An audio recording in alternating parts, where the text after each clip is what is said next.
て待て呪いも病も抱きしめたいここらで暴れちゃってもいいよね怖くたって生まれて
What's up? Welcome to the stream. Di stream kali ini karena kayaknya udah terlalu malam banget ya.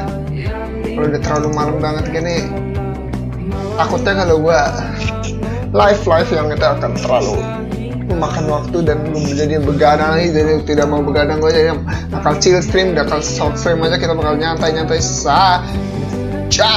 Alright.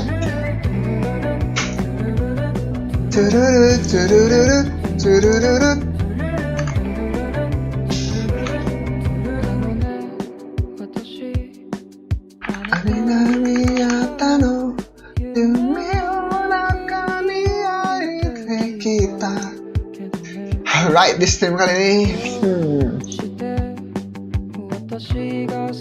apakah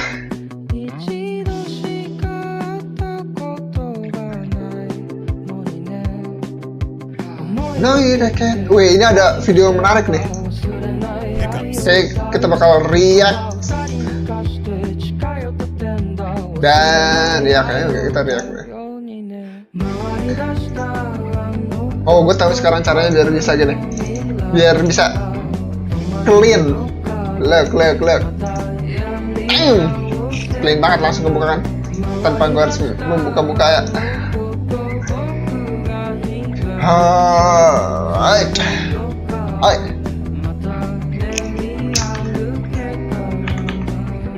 Gue matiin dulu lagunya. Alright, let's go. You're sitting in a meeting, everything's quiet, and suddenly that weird little jolt is your diaphragm going rogue. A hiccup is actually a spasm of the diaphragm, the muscle just below your lungs, followed by a sudden closure of your vocal cords, which causes the hic sound. It can be triggered by things like eating too fast, drinking carbonated beverages, or even a sudden change in temperature. But sometimes, there's no clear cause at all. It's like a nervous system hiccup, literally. Your brainstem misfires and your diaphragm reacts, making it one of the most classic body glitches out there. Brain freeze. It's a hot day. Nggak ada explain-nya ya. And bam. Nggak ada penjelasan sama sekali aja. Just hit a wall of ice. Yap, betul. Brain freeze, or sphenopalatine ganglioneuralgia, if you're feeling fancy, happens when something cold touches the roof of your mouth. It chills the blood vessels, which then rapidly constrict and dilate. That sudden change tricks your brain into thinking the pain is coming from your forehead, not your mouth. It's a mix-up in signal processing, your body confusing mouth pain for head pain, making this a neat little sensory glitch. Cold outside, your body reacts by shivering.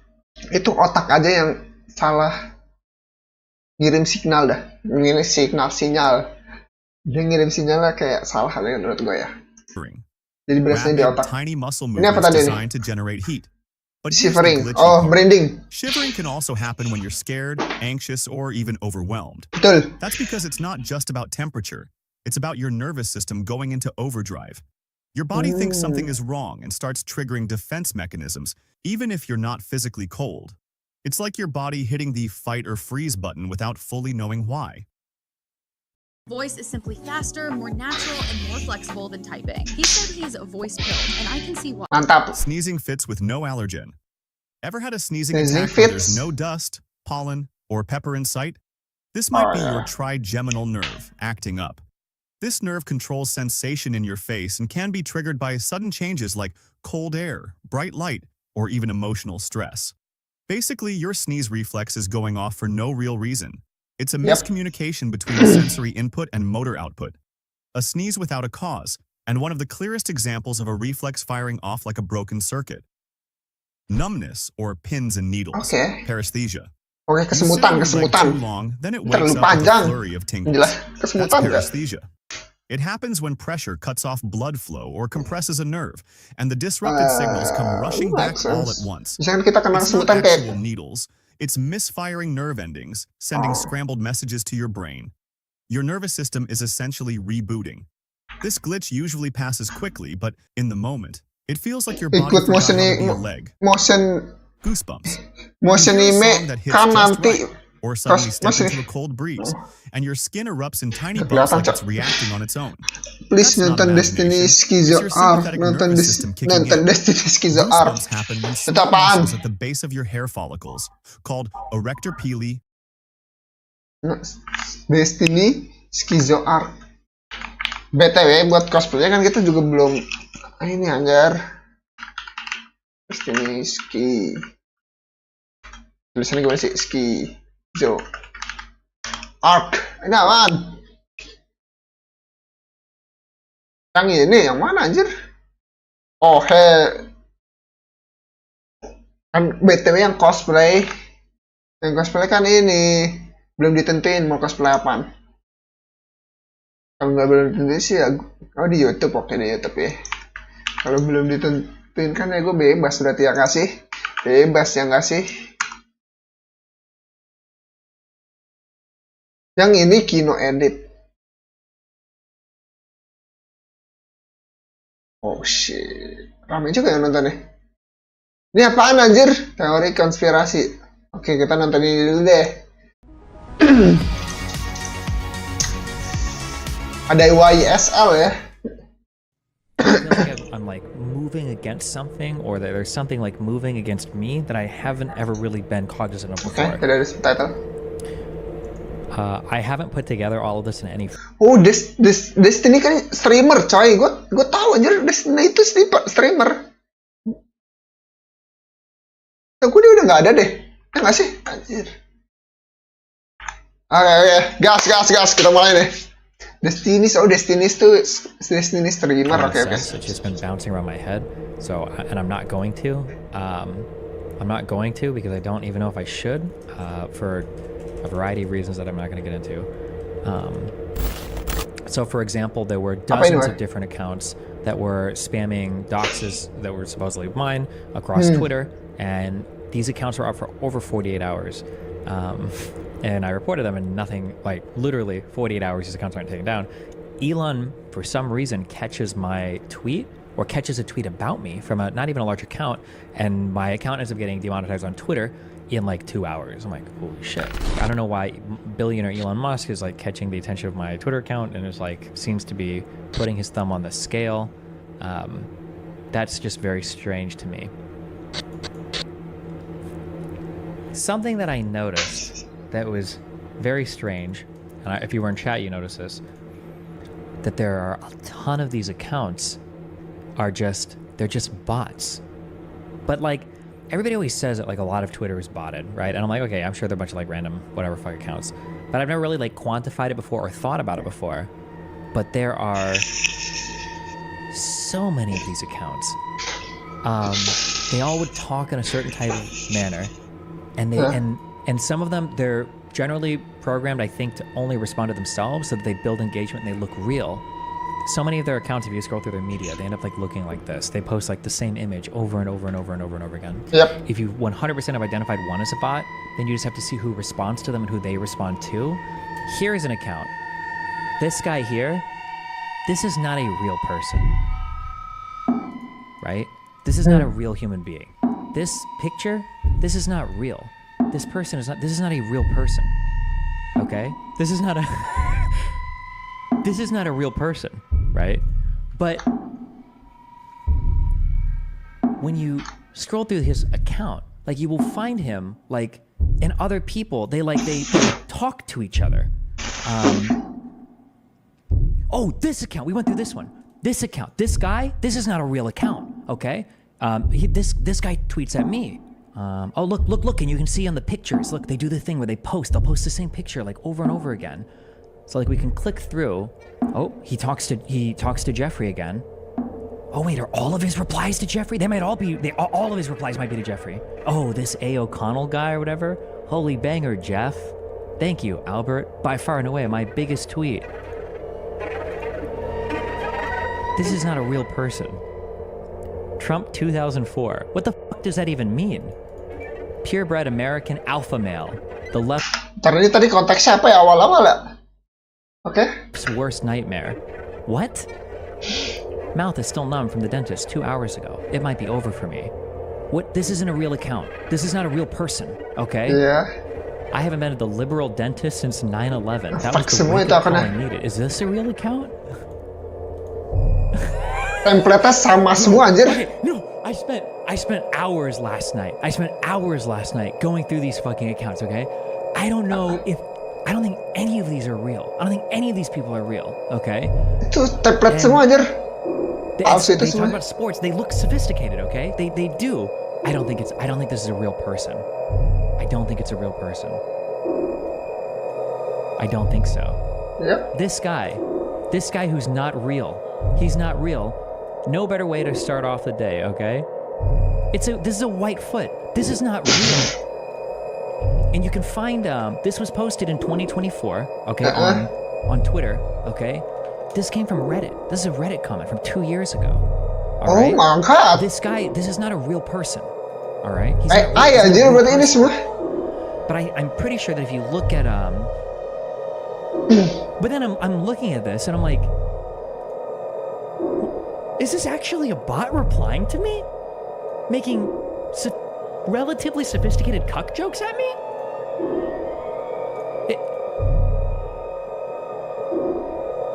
I'm not sure. Okay, so in chat, somebody links a YouTube video of this guy. My name is Egon Chawakian. I am an intelligence educator. I prepare intelligence personnel for clandestine service. The focus of my career has been centered on the intelligence component of national security. This is a 3.5 hour video, okay? Dia yaping doang. Sometimes strange audio glitches. Wait, I tried gimana? to Google around getting information about this guy, and we're looking for like 20 minutes in chat, okay? I can't find anything, like, apparently he has really strong credentials, okay? He's got a very unique name, he's got very strong credentials, but I can't actually find good information about, like, who it is, okay? Who is this person? Go to the channel and check the comments. I did. All these comments are bots. 100%. They all type like it. There's a way that they type.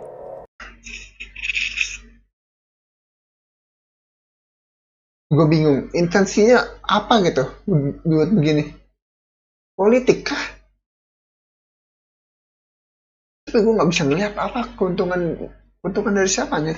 Kenapa mereka buat gini-gini?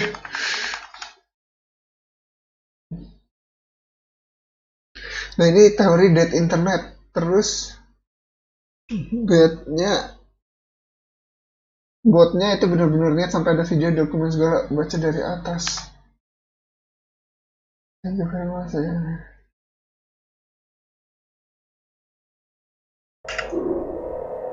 However, this is happening last night. This is happening off stream in my chat room. And as we're talking about this, out of nowhere, an account shows up.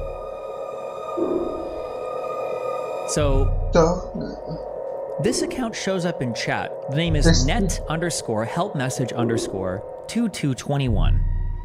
And he says, are people saying this Chilokian guy isn't real? Wow. I found a court document. Ini agak aneh sih dia. Tiba-tiba punya dokumen terus di spam-spam gini. Wow. Sampai di live chat. Sampai di live chat sih gila.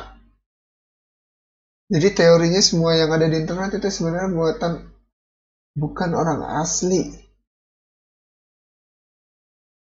Tapi sih nggak dapat gitu apa gitu. Untuk apa gitu? Bikin gitu intensinya. I found a court document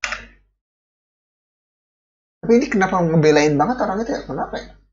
that looks like from a case involving the guy. Dude looks unhinged in it. And then he tags Cyber Vegan, who's helping me look at things, and then he tags me with the court document. Okay?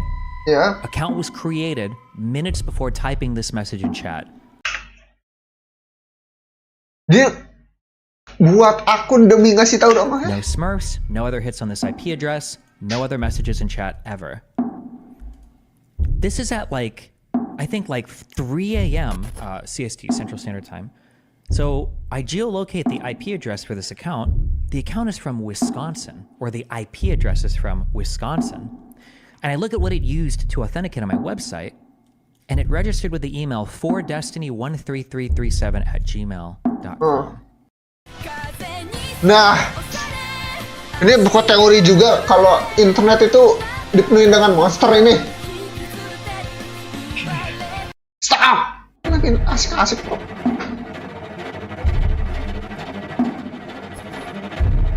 Ini editannya sih gokil sih. And then, what's even weirder is you open this court case. I don't know what the fuck I'm looking at. I only read like the first page, but Ini udah kayak chat GPT buat PDF anjir. so I don't know if this proves. I don't even know what this proves. Okay, so United States District Court for the District of Massachusetts. Sumpah dia berani banget buka-buka link, gue nggak berani cok. Oke. So we have a federal court case, and it's the guy, the Elon Egon Chilokian Elon Imas. versus Nggak tahu gue nggak salah the itu. FBI, I think the state of Massachusetts. It's all the wrong font for court documents. Yeah, I noticed that the state was misspelled up here.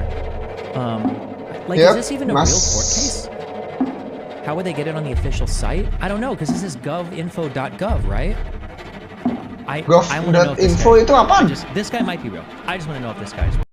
Wait, Gov.info itu beneran itu kah? Coba bentar ya. Gov.info .gov adalah Gov. Anjing, beneran cu? Ada anjir. Gov.info is an official website on the US. Wow.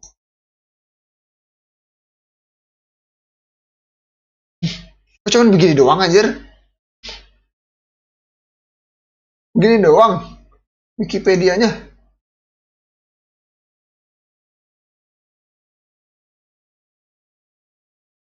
Begini doang anjir. Gov.info gini doang.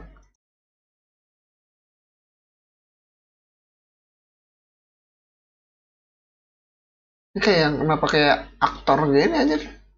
Yang foto. What the fuck, ini aneh banget. Oke, aneh ya fotonya ya. Gue jadi berteori-teori gue jadinya kan. Okay, I just want to know if this guy's real. That's Makanya gimana? Jadi intinya jangan nyenggol Elon Musk karena di awal Destiny ini posting something yang menarik perhatian Elon Musk. Nah itu tadi gue bingung apa tadi ya? Hello, my name is Egon Chawathian. Or is there a guy with this name and this is like a bot that stole his identity? That's what I just want to know. That's what we're gonna check. Okay. I, Egon Chawathian, am a qualified particle physicist affiliated with the preeminent CERN Particle Physics Laboratory. I retain a very active... Wait, what did he just say? Wait, sorry, hold on. We're getting so sidetracked. But just this. Amount spent on discrediting Elantra is equivalent to the cost of only. The amount spent on discrediting Elantra is equivalent. Amount spent on discrediting Elantra is equivalent to the cost. Apaan itu anjir? That's not English. Wait, you're right. Wait, why does he have 2 clip-on mics? One for backup, maybe? Iya, backup tapi nggak perlu di dua-duanya di situ anjir. Coba lihat yang di pertama dong. Menit pertama masanya sama. My name is Egon Chalakian. Jadi ini juga sama. Mic-nya ada 2. This is 10 months ago. Wait, so is he real? Is it real? Look at the background pictures.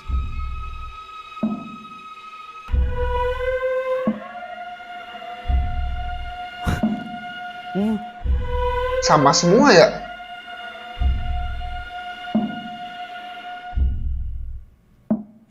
Wait. Wow. Wow. I can't tell if I'm mind myself. Maybe it's just low resolution?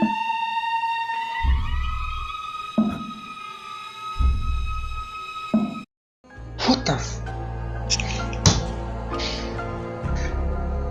Kenapa ada abuse child anjir?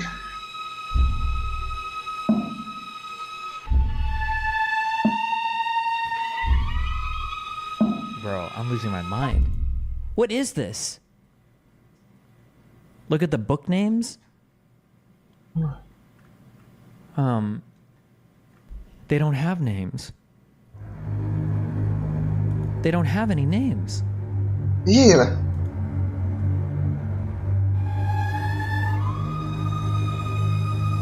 Oh, itu tuh ada tuh. Nggak kebaca sih. They don't have any names. Nothing looks right in this.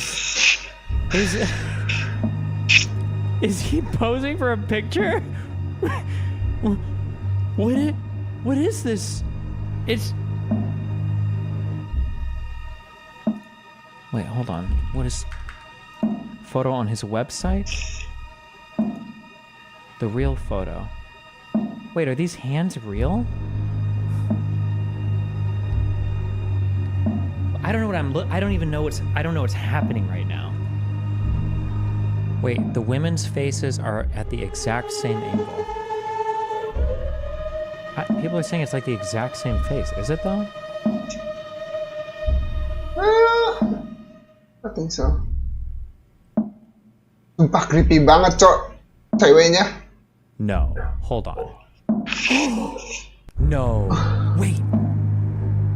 This. Merinding gue, cowok. This is a fake picture.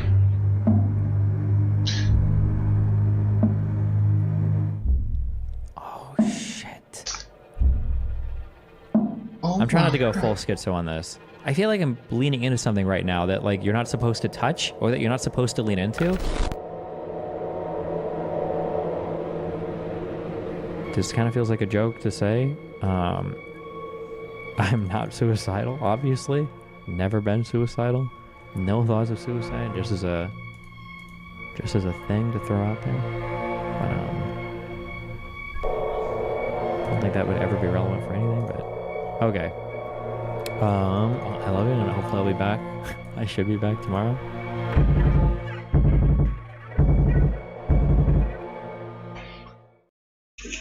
Kepencet aja, gue baru pengen lihat. So gue pengen lihat komennya. This is gonna be waiting in the clinic.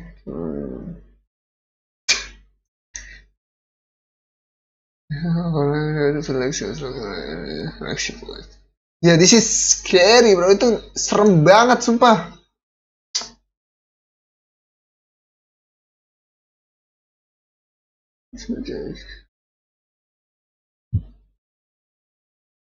Serem banget sih mukanya.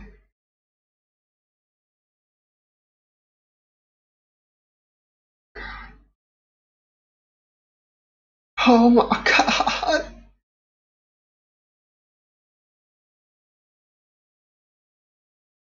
Oh.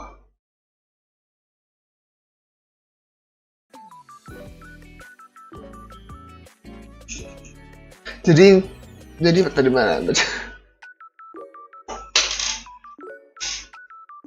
Mana tadi?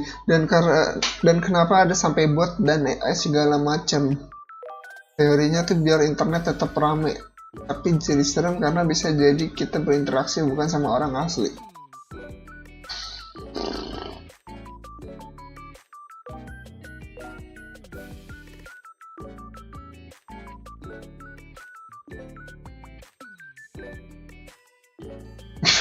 Gue jadi mikir kemana-mana gue ini. Coba kita lihat kali ya. Ada nggak sih kayak YouTube video si Egan Kloncak lah. Star Destiny itu masih ada nggak ya? Masih live nggak sih dia? Destiny streamer.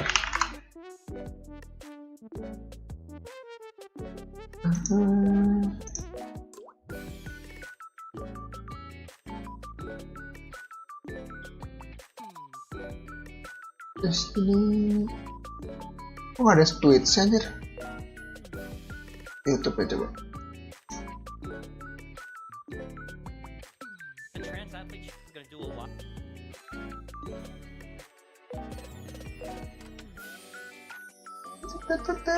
Oh dia di kick sekarang anjir, pantesan jarang nongol. Jarang kelihatan kalau di kick mah emang jarang yang kelihatan.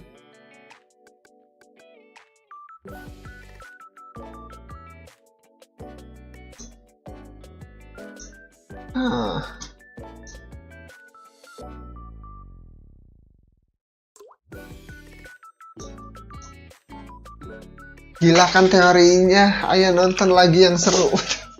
Tagihan lo ya, sumpah serem banget editannya, cowok merinding gua jadi nggak percaya. Lu bot apa bukan? Lu ngaku lu sekarang. Lu bot apa bukan? Tapi gue masih nggak ngerti tujuannya gitu loh. Kenapa Elon Musk terus begitunya?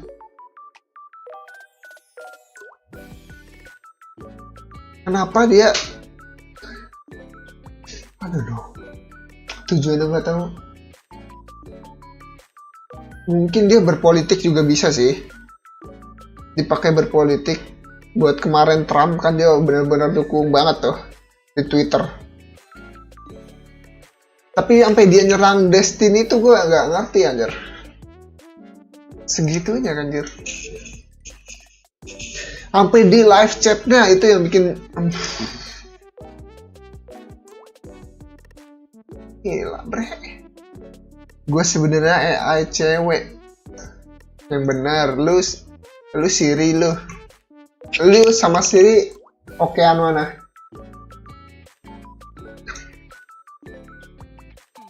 Tuh ya, kita lihat FVP gue apakah berganti. Sister Hong gue ya, jadi Sister Hong gue nih. Ini bukan teori anjir.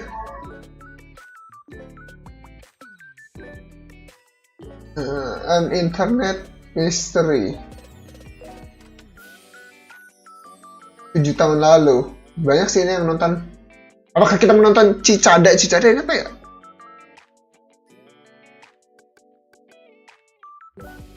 Nih Cicada, apakah kita akan menonton ini? Lupa gue tampilin. Nih di sini tadi ada Sister Hong, cok. Gue tadi pengen lihat ada apa Sister Hong di algoritma YouTube gue. Ada ini juga nih, Cicada kayak menarik nih. An internet mystery. Gue nggak tahu sini apa isinya.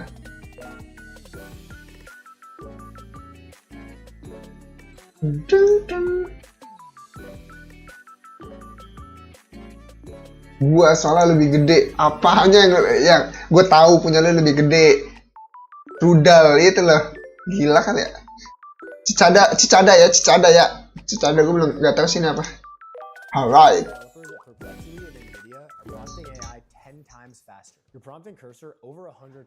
Ini seru nih yang begini-gini nih. The finishing flag. Hitler oversimplified. Ya, oke, kita fokus yang ini dulu.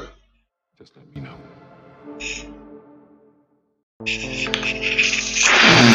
Let's go. 2012, a user on 4chan posted this image to the site's infamous B or random board. The anonymous author, who went by the 4-digit pseudonym 3301, challenged users to uncover a message hidden within the image. Unbeknownst to those who stumbled across it, someone had just set in motion one of the most elaborate scavenger hunts the internet has ever seen. Damn, kenapa epic begini?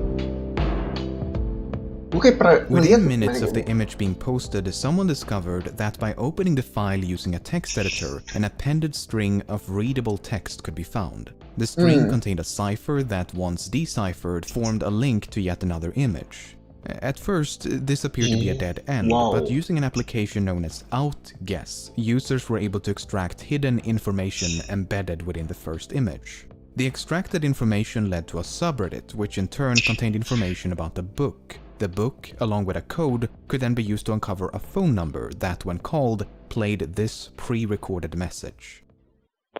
Very good. You have done well. There are 3 prime numbers associated with the original final .jpeg image. 3301 is one of them. You will have to find the other 2. Multiply all 3 of these numbers together and add a .com on the end to find the next step. Good luck. Goodbye. Ini kayak side quest dari orang random gini anjir. By the following day, the initial image had been reposted all over the internet. Kenapa jadi epic begini? A growing community of armchair detectives sought to unravel this elaborate puzzle, but no one was quite sure what to make of it. What was the puzzle for?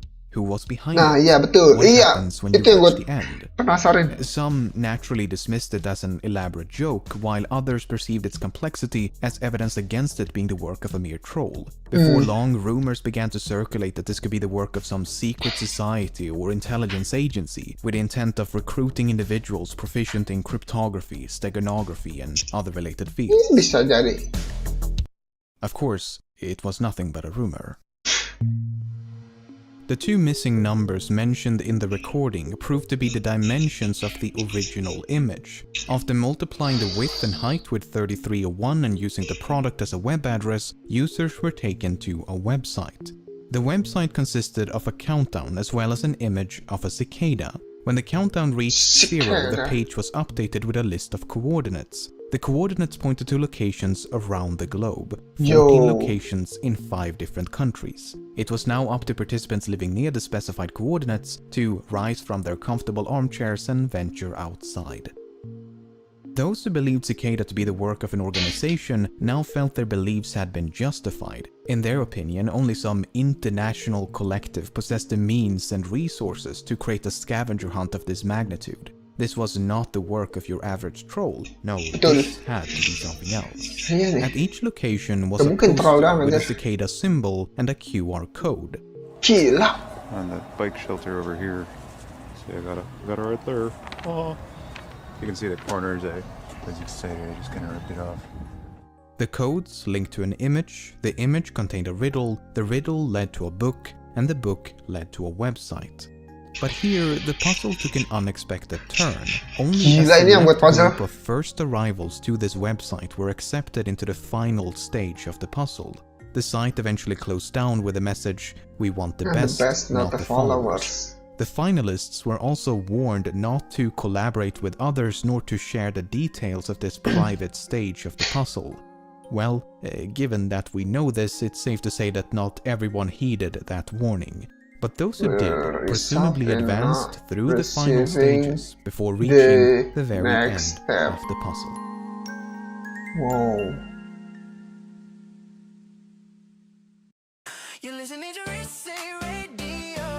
Inilah pentingnya YouTube Premium, bro.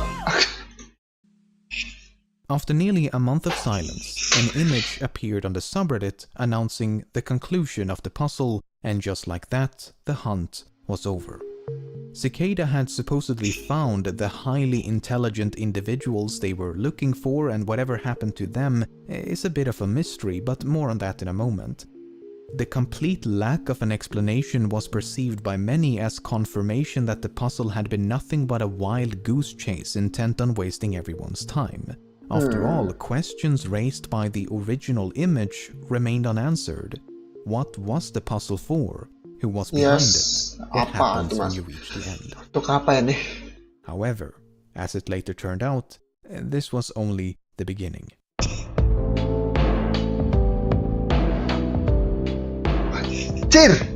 Whomever was behind this intricate game had the foresight to include an authentication code known as a PGP signature along with every clue. This allowed users to verify that an image or message was actually from Cicada, as opposed to some imposter seeking to derail or hijack the puzzle. Cicada had repeatedly warned of such false paths and insisted that any message lacking a valid PGP signature should promptly be disregarded. That's why this image, posted exactly a year and a day after the first, provoked such a frenzy. After a year of lackluster imitations, this image finally matched the official PGP signature. Cicada was back, and it was time for round 2. The second puzzle was not too dissimilar from the first. The image enclosed a message, the message led to a book, the book produced a link, and gradually the puzzle unfolded. At one point, a recording titled The Instar Emergence was uncovered. Apa ini?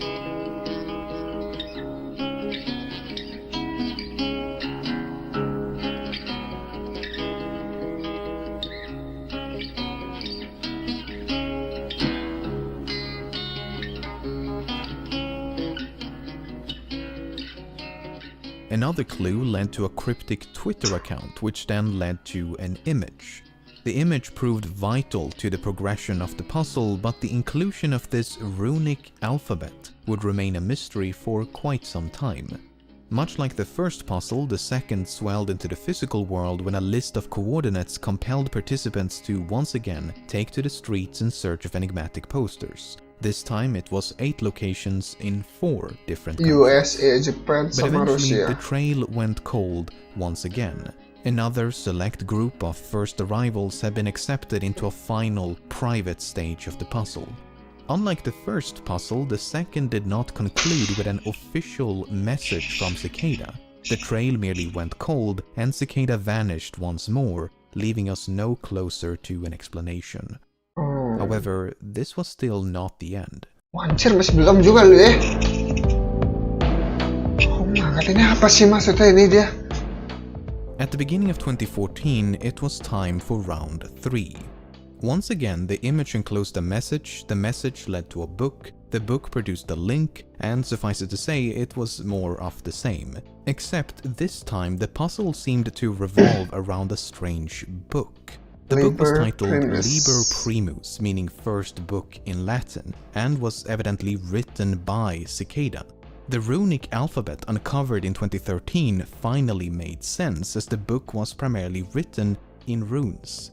Even so, the meaning of the translated pages were cryptic at best. The book consisted of various philosophical and ideological ideas and appeared to be their manifesto. Many have since compared the strange writings to that of a cult. Nevertheless, the book also comprised a myriad of clues and codes. For example, this page advised participants to seek out a website on the deep web, but the site remains undiscovered. Another page led to a website containing yet another recording titled Interconnectedness. Cicada ini. Ini bunyi hewan cicada. Oh, bentar.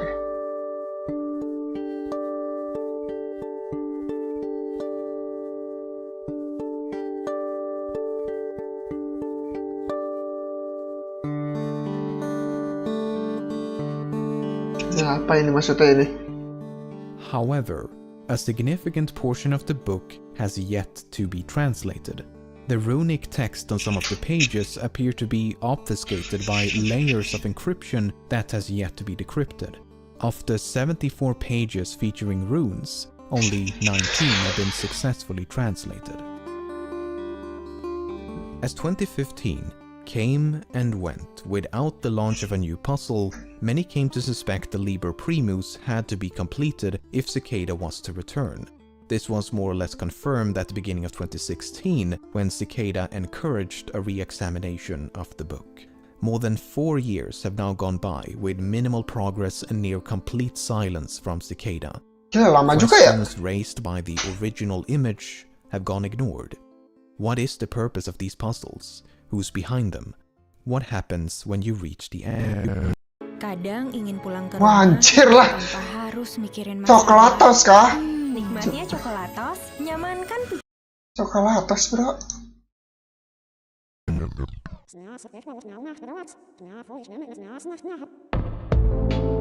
Wow, the end.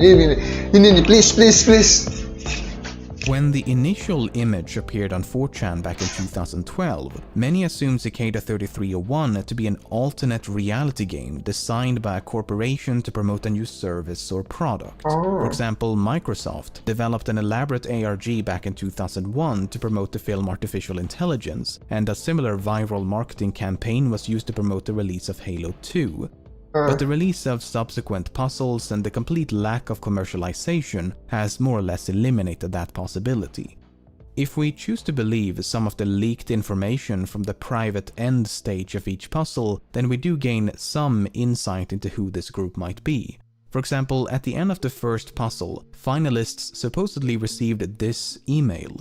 In it, Cicada described themselves as an international group who believe that privacy is an inalienable right. The aim of each puzzle is to recruit like-minded individuals in an effort to develop privacy-conscious solutions. The email then concludes with 3 questions. The PGP signature, which would have confirmed the authenticity of the email, was conveniently removed by the leaker.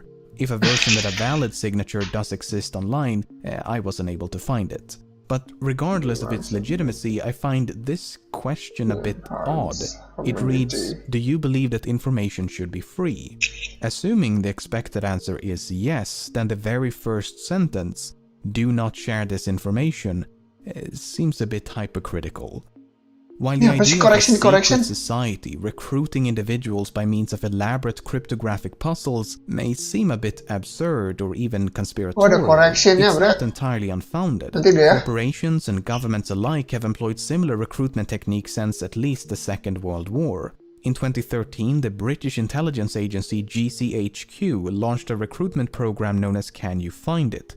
Participants had to decrypt a number of cryptograms hidden across the internet, and those who managed to solve the entire puzzle were offered a prize or a position at the agency.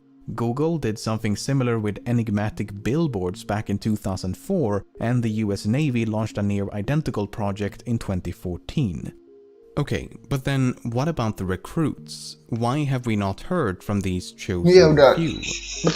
Well, we have. It's just that separating a legitimate finalist from an imposter is virtually impossible. In a 2015 interview with Rolling Stone, 2 alleged winners of the first puzzle chronicled the events beyond the final stage. After receiving an email from Cicada, they were taken to a forum on the dark web. Here they could communicate with 20-some-odd recruits as well as a handful of established members of Cicada. They were told that Cicada 3301 had been founded by a group of friends who shared common ideals about security, privacy, and censorship. The goal was to work as a collective to develop software applications in line with that ideology. As friends recruited friends, this secret society quickly expanded into a decentralized international organization. The recruits were then tasked with developing software that fit the ideology of the group, and members of Cicada would oversee their progress. But without the allure of a puzzle to be solved, the recruits quickly lost interest. By the end of 2012, all but one had left, and a few months later, the site was gone. They never heard from Cicada again.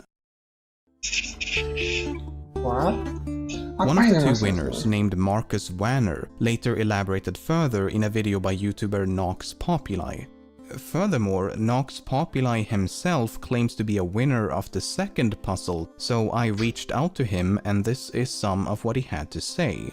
After completing the final stages of the second puzzle, Nox Populi received an invitation to join Cicada 3301. However, he was not invited to a website but was instead merely told to be patient. Then, around May of 2013, all communication with Cicada abruptly ceased. This was around the same time as when the website dedicated to the winners of the first puzzle was suddenly taken down. Nox Populi later contacted other winners of the second puzzle to compare notes, and their experiences were identical. In his own words, all the stories were the same. We were invited to join 3301, then something happened and silence followed a request for patience. The ghosting, eh? Nox Populi supposed that roughly 5 others completed the second puzzle, in contrast to the 20-odd winners of the first. In regards to who or what Cicada is, Nox Populi believes they could be a remnant of the cypherpunk movement of the late 80s and 90s. Essentially a small group of activists advocating widespread use of strong cryptography and privacy-enhancing technologies, but he admits that there is no way to know for certain. If you want a far more comprehensive walkthrough of these puzzles as opposed to my brief overview, Nox Populi has produced a number of videos on his channel which I highly recommend. While these accounts cannot be verified, they do make for a very compelling argument as to what Cicada is. A group of anonymous developers seeking to develop privacy-conscious applications by recruiting talented individuals via cryptographic puzzles. Sure, it is not nearly as exciting as a shadow government seeking world domination or any of the more fantastical theories, but it is certainly more plausible. You have to keep in mind that no part of these puzzles would have required more than one person. The posters are often pointed to as evidence that this must be the work of some international organization, but I beg to differ. I mean, right now, I could use any number of services to hire random persons around the globe to install posters for me. Although, given that no poster was located more than an hour away from an airport leads me to believe that one or multiple persons actually traveled to these locations. I mean, some of the posters were found within walking distance of an international airport. The fact is that anyone with a disposable income and enough time on their hands would be able to create the illusion of a vast, secret network spanning the globe. Not saying that that is the case with Cicada 3301, but it is nonetheless a possibility that cannot be discounted. With all of that being said, I personally think a loose-knit group of privacy-minded hobby cryptographers to be the most plausible explanation. Cicada made their last public statement in April of 2017, merely warning against disinformation, but the current status of the third puzzle and the possibility of a fourth remains clouded in mystery.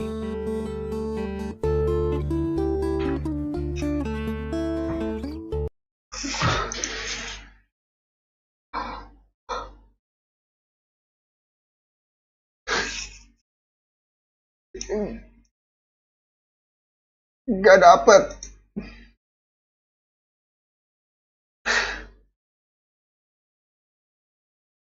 Gue gak dapet apa maksudnya dari semua ini. Itu that house cube puzzle creator. Iya bro, anjir, yang buat puzzle sih gila sih tuh menurut gua. Let's say small sex. Whoa. Imagine reaching the final size. You can now.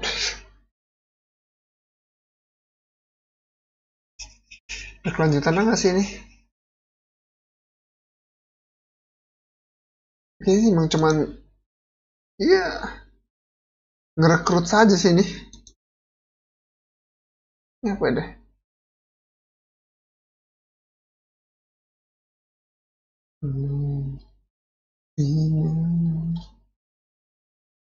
Ini ya, Lemino ini ya maksudnya ya.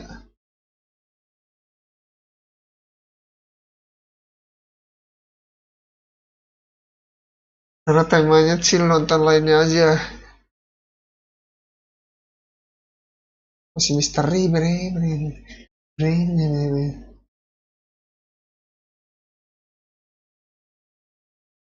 nonton yang lain ya.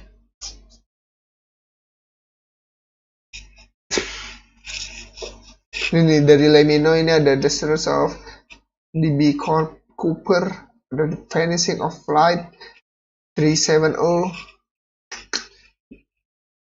Kita lihat-lihat aja nih. Time Lapse of the Future. What? The Great Silence, The Unbreakable Crypto's Code, The Dark Side of the Web, The WDBLUE SSD. Ini apa nih? The Legend of Bermuda Triangle. Ini sih penasaran sih ini. Walaupun kayaknya sekarang udah nggak terlalu kayak rame banget kayak dulu, kayak menyeramkan gitu, kayak langsung hilang. Kayaknya sekarang udah nggak terlalu rame dah kalau The Legend of the Bermuda Triangle. Saya penasaran sih. Segitiga Bermuda.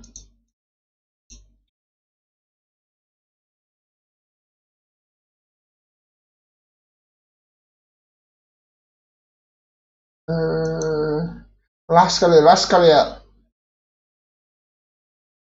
Last video.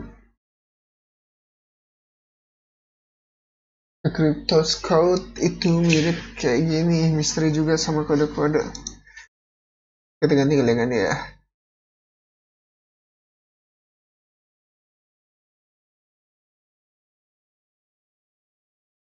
Apa ya?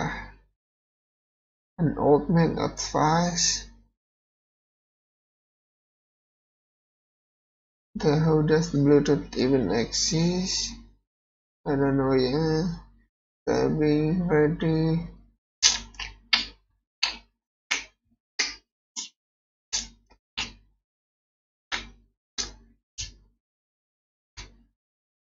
Solving Sikade.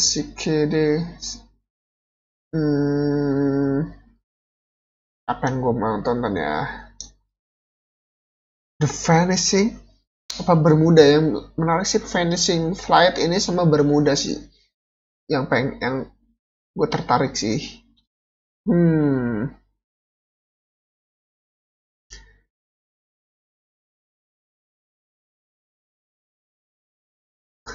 Ada versi Indonesia ini kemarin.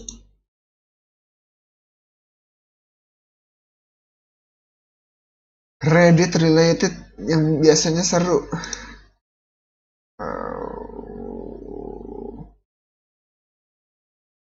Sejarah-sejarah juga lumayan di sini. Yang mana nih? Yang mana ya? Gue jadi bingung jadinya nih. Terlalu banyak pilihan jadi bingung gue nih.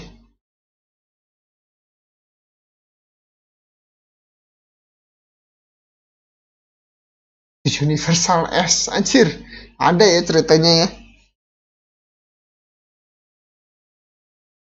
The Enduring Mist. Oh anjir, ini sejam cok. Gue pengen nonton tapi sejam. Terlalu lama. Gue pengen nonton ini sih. Menarik sih ini Jack the Ripper. Cap.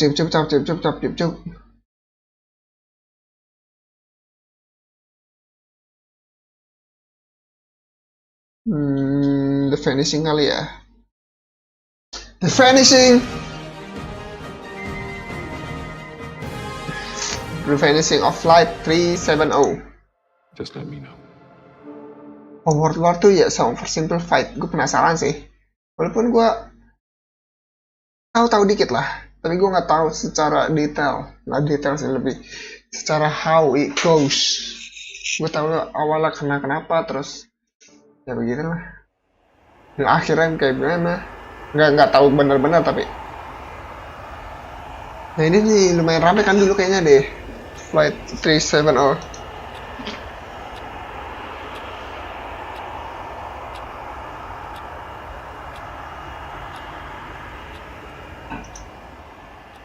Delivery Malaysia 370, good morning.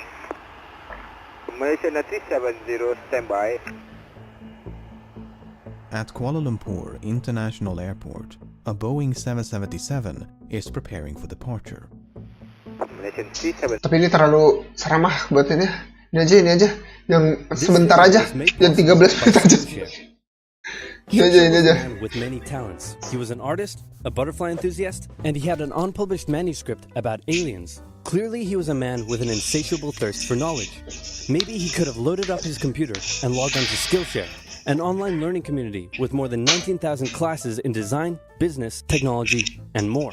Perhaps he was considering a side career in fashion, but didn't know where to start. On Skillshare, he would find courses in fashion design and garment construction. Or if he wanted to learn app design, improve his photography, or just how to make a really good quesadilla, he would have found courses for all of these and more on Skillshare. Skillshare gives you access to high-quality classes taught by... Nah, guys. It's 1902. A young man by the name of Benito Mussolini moves from Italy to Switzerland to avoid military service.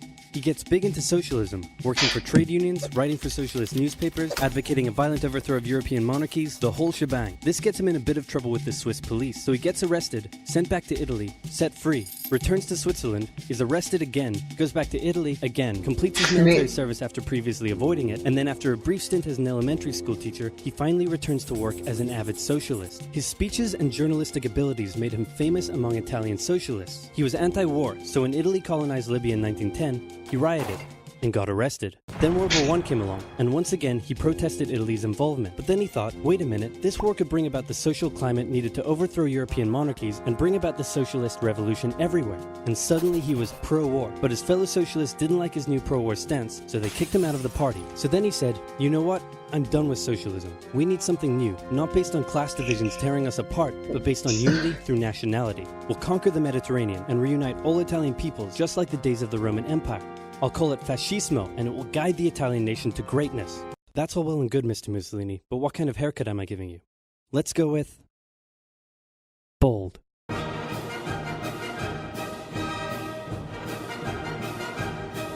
What the fuck is this? I did it.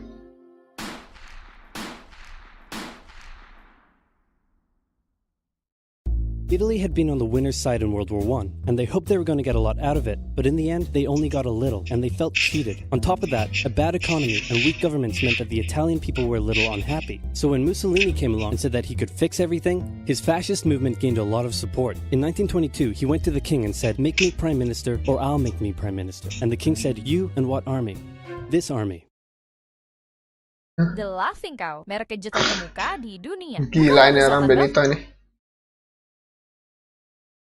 Fair enough. Then he went about establishing a dictatorship with himself at its center. Europe had its first fascist dictator. Next up, Germany. Germany had been on the loser's side, and they got absolutely wrecked by the Treaty of Versailles. They lost territory, had to demilitarize the Rhineland, had to reduce their army to just 100,000 men, couldn't have an air force, had to pay the Allies a huge amount of money that it didn't have, and a new rule was established that every Englishman withheld the right to walk into the center of Berlin, pick out any German they wanted, and spank the hell out of them. I made that last one up, but it helps you understand how all of this felt to Germans. On top of that, a bad economy and weak governments meant that when a small angry man with a silly mustache came along and said that he could fix everything, the German people loved it. Hitler had been a soldier during World War I, and he was crazy patriotic, and nobody was madder than him about Germany's humiliation. He helped start a new political party, and in 1923 attempted a march on Munich with his boys.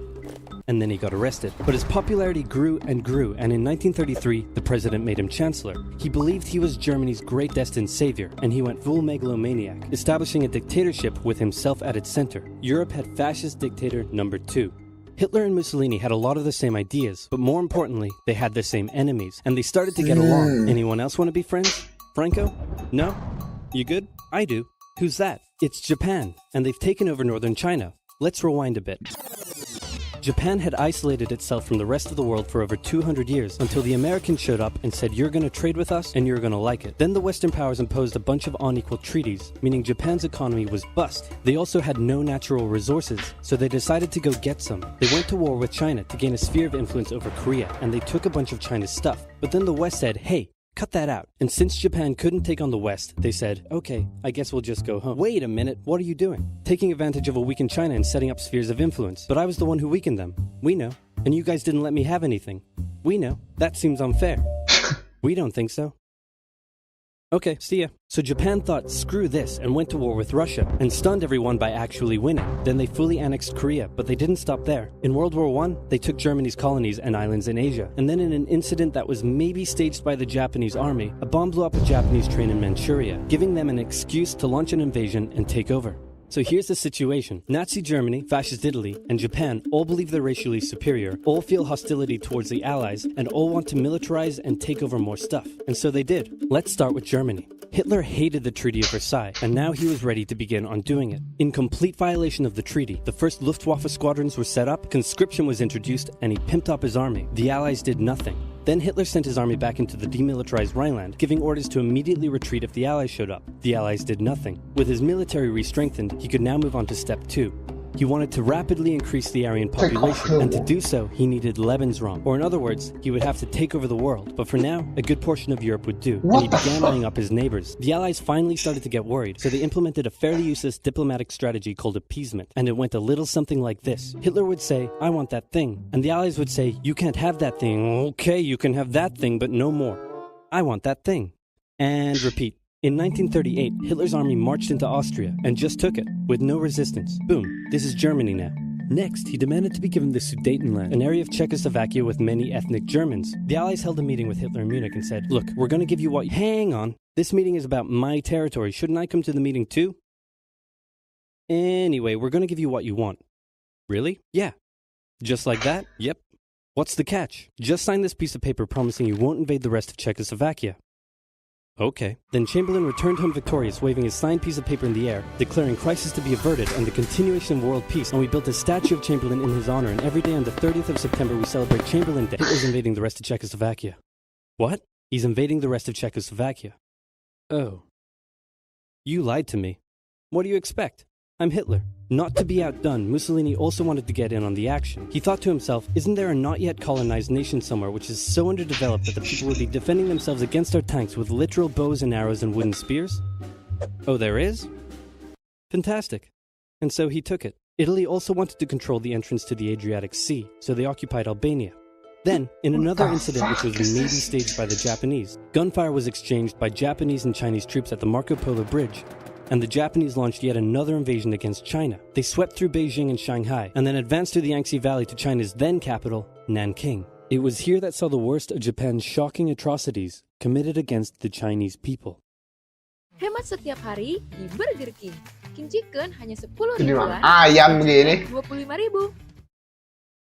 Back in Europe, Germany and Italy made their relationship status official by signing the Pact of Steel. Then, Hitler turned his eyes towards Poland and the hated Polish corridor, splitting Germany in two. At this point, the Allies really had to put their foot down, and they warned him that an invasion of Poland would mean war. Hitler had planned to continue his advance eastward, but he didn't want to end up fighting a war on two fronts. So for now, he made an alliance with Stalin, saying, how about we both invade Poland and split it between the two of us, and I definitely won't not refrain from not betraying you sometime in the future. Sounds good. This new alliance stunned the West. On the 1st of September 1939, German troops entered Poland, and Britain and France declared war on Germany. The Poles fought hard, but they were no match for the two giants crashing down on them from either side. Then came a period known as the Phony War, where everyone just sort of sat around not doing much. The French had launched a small invasion into the Saarland, but they maintained mostly defensive positions, and after a while decided to just turn around and call it a day. Speaking of France, the French were still super proud of their victory in World War I, and they hadn't really moved on from it. They still used horses, they dispatched messages by motorbike instead of using radio, orders from the commander-in-chief were usually pretty vague, and the troops were rarely inspected. They built a line of defenses along their German border, but didn't bother extending it all the way to the Channel, and they wouldn't launch artillery strikes against Germany out of fear of being retaliated against. In a war, they didn't want to attack the enemy. And at first the UK wasn't much better. Chamberlain still naively hoped that the war could be ended diplomatically. Instead of bombing raids, the RAF dropped propaganda leaflets over German cities, which one air marshal said likely did nothing but provide the continent with toilet paper for the duration of the war. They also only sent 200,000 men to France, while the French had mobilized millions. Both Britain and France wanted to avoid a repeat of the First World War, and so they wanted to keep the war as far from home as possible. So they turned their eyes north, towards Norway. Neutral Sweden was exporting iron ore to Germany through neutral Norway, so the Allies asked them if they could please stop exporting iron ore to Germany, but this request was refused. Then, the Soviet Union attacked Finland, so the Allies said, how about we land troops in Norway and move them across Sweden to go help out your good pal Finland, and along the way maybe take control of all your airfields. But Norway and Sweden still said no. So the UK mined the waters around Norway to force any transport ships into international waters, and they also attacked a German tanker they found in the area. Hitler realized what the Allies were up to, and he quickly moved to secure his supply of iron ore. He launched an invasion through Denmark into Norway. The Allies rushed to land troops at key ports along the coast, but Germany had taken control of Norway's airfield, and their air superiority decided the fight. The Allies had to retreat. After this slightly embarrassing failure, Chamberlain resigned and was replaced with Winston Churchill, who had a slightly different approach to dealing with the Germans. Hitler's overall strategy was similar to Germany's First World War strategy. Attack France, defeat France, knocking out the UK in the process, then turn on the Soviet Union and win the war. During the phony war, the Allies had given Hitler time to prepare his forces. Now, he was ready to attack. The Allies had wanted to place troops in Belgium, but Belgium refused, and in a move that surprised pretty much no one, Hitler launched an invasion to get around France's defenses. The Allies charged into Belgium at full speed to meet the German invasion head-on, and it looked like a repeat of the First World War was coming. But this time, Hitler had a trick up his sleeve. Blitzkrieg. As the Germans advanced, they sent thousands of refugees westward, slowing down the Allies. Then, to the south, the French had left the Ardennes, an area full of hills and forests, pretty underdefended because they thought it was naturally impenetrable. Well, the Germans were about to penetrate it with everything they had. They smashed 50 Wehrmacht divisions through and encircled the Allied armies at lightning speed. The best of the Allied forces were now trapped. The Germans squeezed in from all sides, taking out France's best armies and nearly wiping out the British too. But they managed to make a desperate last-minute escape at Dunkirk, with British civilian ships even making the perilous journey to bring their young men home. With most of the French forces depleted, the Germans breezed through. Taking Paris, France fell. What the Germans couldn't do in World War I, Hitler had done just like that. Hitler hoped that with the fall of France, the UK would also lose hope and sue for peace. But quite annoyingly, it didn't, and he needed to secure the Western Front, so he tried to force them into submission with mind games. The UK were now all alone, and Hitler wanted to emphasize that. First of all, just before France fell, Italy finally declared war on the Allies, making the UK's situation even worse. Next, instead of just occupying all of France, Hitler occupied the coastal areas for defense, but allowed France to continue its existence as a German puppet state. This way, it looked like the UK's old ally had decided to switch sides. Hitler also hoped that the UK wouldn't attack any of her old allies' navy bases or colonies in Africa, giving Hitler an extra line of defense to the south. But the UK made sure to respond to this by sailing down to France's navy base in Algeria and wrecking a bunch of ships. So have at it. Hitler then began laying down plans for an invasion of Great Britain. Before German troops could land on British soil, he would first need air and naval superiority across the Channel. Waves of German bombers came, while the completely outnumbered RAF worked bravely around the clock in an attempt to quell the German attacks. At first, the Luftwaffe targeted British ports and coastal facilities. Then it attacked RAF bases, crippling the RAF's ability to defend the nation. And it looked like Hitler's Great British invasion was coming. But then, Churchill ordered a small, pretty insignificant bombing raid over Berlin. It didn't do much damage, but Hitler was furious, and he immediately ordered the Luftwaffe to refocus its attacks on civilian targets in London. Children were sent off to the countryside away from their parents to avoid danger, and frequent trips to air raid shelters became a daily occurrence. But British morale held firm. Smiling, knitting, lounging casually, these people have balls of steel. This refocusing on London also gave the RAF breathing space to reorganize, so Hitler kind of shot himself in the foot there. Just the foot for now. Finally, the Luftwaffe sent one massive all-out attack on London, and the RAF successfully repelled it, destroying many of the German aircraft and placing air superiority firmly in British hands. Hitler's invasion had to be postponed, but the bombing of British cities continued for some time. Oh my god. Kepala gue berat untuk malam ini. Tontonan gue berat-berat mah. Walaupun ini simple banget sih, tapi oh my god. Berat banget ini gara-gara satu penghitam mengasih saran langsung menghambat ke lainnya. Ini udah kali ya. Nggak kuat coy. Besok lagi kita react-react kapan-kapan lagi. Untuk saat ini mungkin untuk live stream malam ini kan gue pengen chill stream ya. Sebenarnya ini juga chill sih, nonton react, tapi yang di react berat banget dari tadi ya. Alright, mungkin itu saja untuk malam kali ini. Terima kasih semuanya sudah nonton. Sampai jumpa di next stream. Bye bye.